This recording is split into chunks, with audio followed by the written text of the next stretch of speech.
কি উলি বাবালে আমার সোনা বাবা। দেখো বন্ধুরা, আমি এই এত সুন্দর তরকারিটা আমি কিভাবে রেডি করলাম সেটাই তোমাদের সঙ্গে শেয়ার করছি। তো চলো দেখে নেওয়া যাক। Welcome back to my channel হাবিজাবি রান্নাঘরে তোমাদের সবাইকে স্বাগত। আশা করছি আমার দেশে বিদেশে সকল বন্ধুরা ভালো আছো, সুস্থ আছো। আর দেখো আজকে তোমাদের সঙ্গে এই মাছটার রেসিপি আমি তোমাদের সঙ্গে শেয়ার করব। তা চলো মাছটা কেটে ধুয়ে পরিষ্কার করে নেওয়া হোক। আর বাবু দেখো কি মজা করছে। কিছু বলবে বন্ধুদের, কিছু বলবে বলো। এই দেখো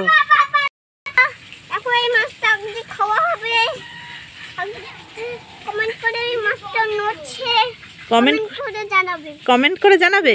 আচ্ছা, তো দেখো বাবু বলছে তোমাদের কমেন্ট করে জানাতে। তো যদি ভালো লাগে অবশ্যই লাইক কমেন্ট করে জানিয়ে দিও। আর এই দেখো মাছ কাটার কাছে দেখো সব কুচো কাঁচা চলে এসছে। দেখো তো দেখো এবার চলো মাছটা আমি কেটে ধুয়ে নিই, তারপরে তোমাদের সঙ্গে আবার কথা হবে। নুন হলুদ দিয়ে দিয়েছি, আর এদিকে কড়াই আমার গরম হয়ে গেছে। এবার মাছগুলো আমি ভেজে নেব।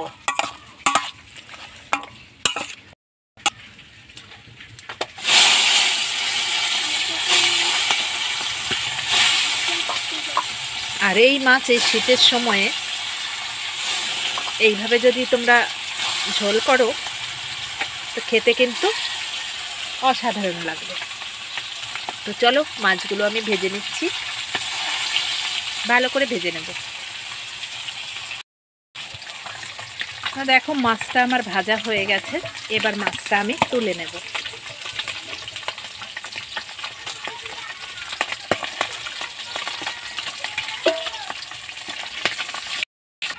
তো দেখো আমার মাছটা কিন্তু আমি ভেজে নিয়েছি, মাছটা ভেজে আমি তুলেও নিয়েছি।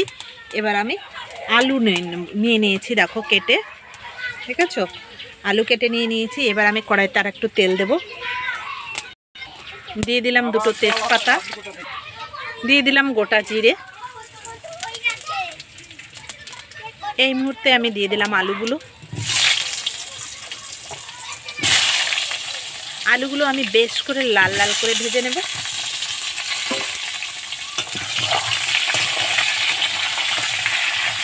একদম সিম্পল হবে রান্নাটা, কিন্তু খেতে দুর্দান্ত হবে।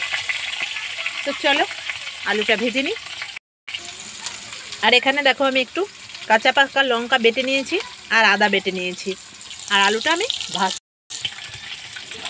এই টমেটোটা আমি কেটে নেব, কিন্তু এত বড় টমেটোটা আমার গোটা লাগবে না, এটা আমি হাফের একটু বেশি দিয়ে দেবো। তো যাই হোক আমি কেটে নিচ্ছি। তো দেখো আলুটা আমার লাল লাল করে ভাজা হয়ে গেছে। এবার আমি টমেটোটা দিয়ে দিলাম। রান্নাটা কিন্তু খুবই টেস্টি রান্না হয়। আর এই মাছটা বিশেষ করে এরকম করে রান্না করলেই ভালো লাগে। অনেকেই তো পেঁয়াজ রসুন দিয়ে রান্না করো। এবার আমি দিয়ে দিলাম এখানে আদা আর লঙ্কা বাটাটা। এবার আমি নুন দিয়ে দেব। নুন দিয়ে দিলাম পরিমাণ মতো, হলুদ দিয়ে দিলাম পরিমাণ মতো। এবার আমি ভালো করে মশলাটা কষিয়ে নেব।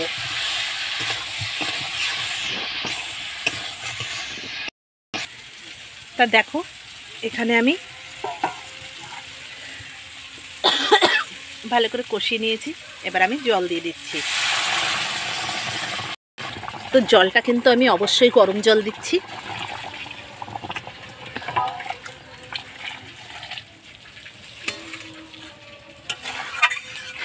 এবার আমি তরকারিটাকে ভালো করে জ্বালিয়ে নেব, মানে আলুটা সেদ্ধ হওয়া পর্যন্ত। তো দেখো তরকারিটা এরকম হয়েছে। এবার আমি মাছগুলো দিয়ে দেব। আর মাছগুলো দিয়ে আমি একটু তরকারিটাকে ঢাকা দেব। ঢাকা দিয়ে আরও একটু আমি ফুটিয়ে নেব। দেখো বন্ধুরা, আশা করছি তরকারিটা আমার হয়ে গেছে। দেখো তরকারিটা কিন্তু আমার পারফেক্ট রেডি হয়ে গেছে। এবার আমি ওখানে দিয়ে দেব একটু গরম মশলার গুঁড়ো, একটু জিরে ধনের গুঁড়ো। দেখো দিয়ে দিলাম। এবার আমি নামিয়ে নিচ্ছি।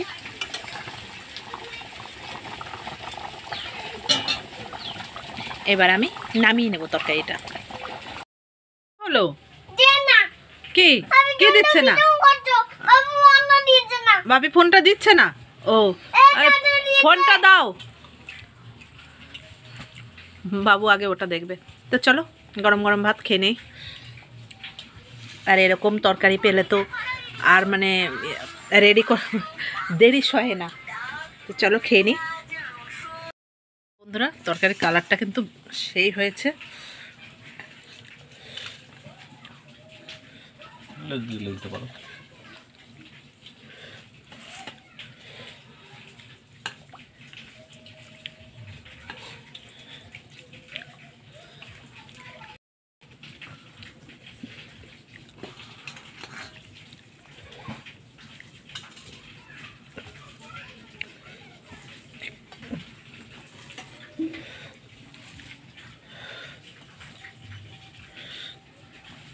আমার বাবু খাচ্ছে ওখানে,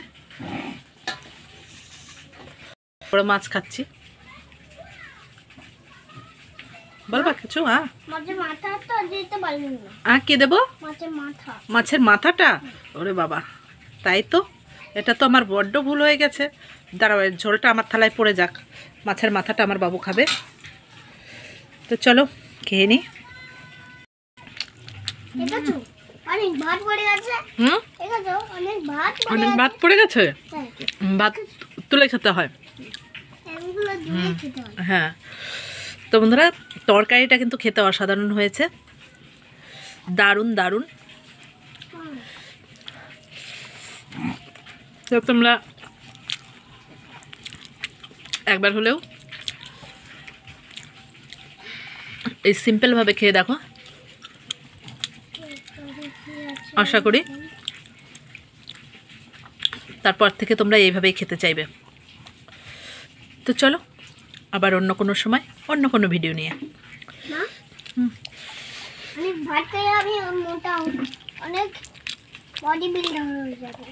অনেক ভাত খাই বডি বিল্ডার হয়ে যাবা? মোটে আমার শোনা বাবা রে। তো বন্ধুদের বলো বডি বিল্ডার হয়ে যাবা, বলো।